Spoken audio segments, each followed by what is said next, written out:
नमस्कार, मी मोहिनी सोनार. आपण पाहताय TV9 मराठी आणि बुलेटिनच्या सुरुवातीलाच बीड प्रकरणातली एक महत्त्वाची अपडेट. बीडमधील सरपंच संतोष देशमुख यांच्या हत्या प्रकरणाला आज 2 महिने पूर्ण झालेत. या हत्या प्रकरणातील आरोपी कृष्णा आंधळे हा मात्र अजूनही फरार आहे. तर पोलिसांचं पथक त्याच्या मागावर आहे, पण या आंधळेचा शोध अजून सुद्धा लागत नाहीये. तर याच हत्या प्रकरणात वाल्मिक कराडसह सर्व आरोपींवर मकोका सुद्धा लावण्यात आलाय. आणि याच संदर्भात अधिकची माहिती जाणून घेऊयात. आमचे प्रतिनिधी यशपाल आपल्या सोबत आहेत. यशपाल, काय सांगाल? या प्रकरणाला आता 2 महिने पूर्ण होत आहेत, तरी सुद्धा फरार आरोपी कृष्णा आंधळे हा अजून पोलिसांना सापडत नाहीये. काय महत्त्वाचे धागेदोर आहेत? काय अधिकची माहिती या प्रकरणात मिळते?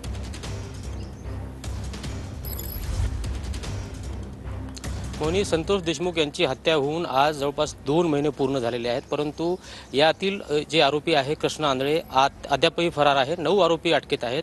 या हत्याकांडातील आरोपींना शोधण्याचा जो तपास आहे SIT आणि CID कडे सुद्धा देण्यात आलेला आहे, परंतु कृष्णा आंधळे जो आरोपी आहे तो अद्याप सुद्धा भेटलेला नाही. या हत्याकांडाला जवळपास आज 2 महिने पूर्ण झालेले आहेत. त्यानंतरही तो आरोपी जो आहे तो अद्याप फरार आहे.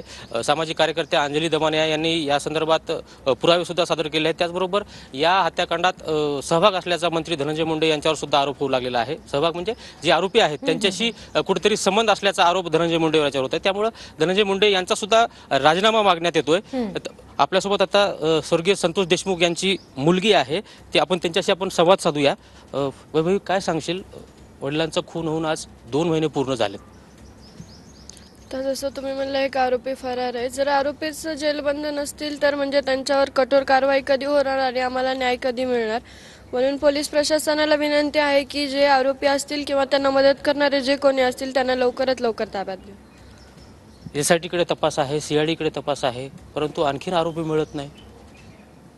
त्याचीच आज कुठेतरी खंत वाटते. त्यांनी माझ्या वडिलांना 3 तासात संपवलं आणि त्यांना न्याय मिळवण्यासाठी किंवा आरोपींना अटक करण्यासाठी आज इतका वेळ का लागतोय? आज 2 महिने झाले.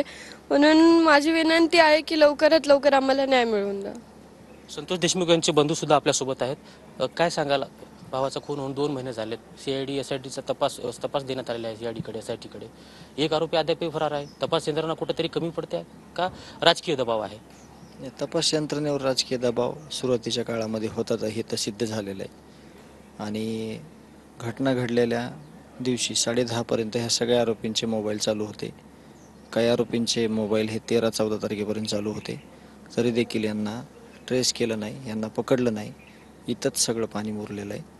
इथंच सगळ्या गोष्टी लक्षात येत आहे की ह्या राजकीय दबावपोटीच झालेले आहेत. साधे CDR जरी चेक केले ज्यावेळेस कार्यरत असणाऱ्या अधिकाऱ्यांचे, तरी तुम्हाला त्याच्यातून माहिती समोर येईल की ह्याच्यावर राजकीय दबावच होता. म्हणूनच ह्या आरोपींना एवढं अभय होतं आणि ही घटना घडली.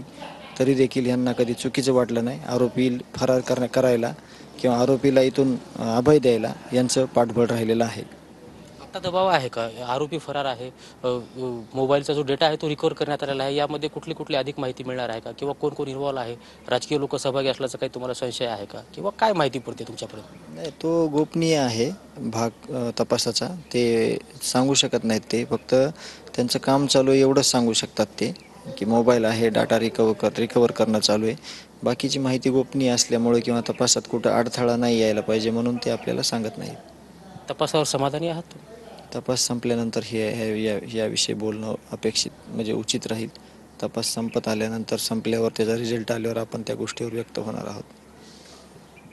तपास आणखीन पूर्ण झालेला नाही. तपास पूर्ण झाल्यानंतर या सर्व बाबीवर बोलणं उचित ठरेल असं संतोष देशमुख यांचे भाऊ धनंजय देशमुख यांनी प्रतिक्रिया दिलेली आहे. मोहिनी, नक्कीच धन्यवाद यशपाल दिलेल्या या सगळ्या अपडेट्ससाठी.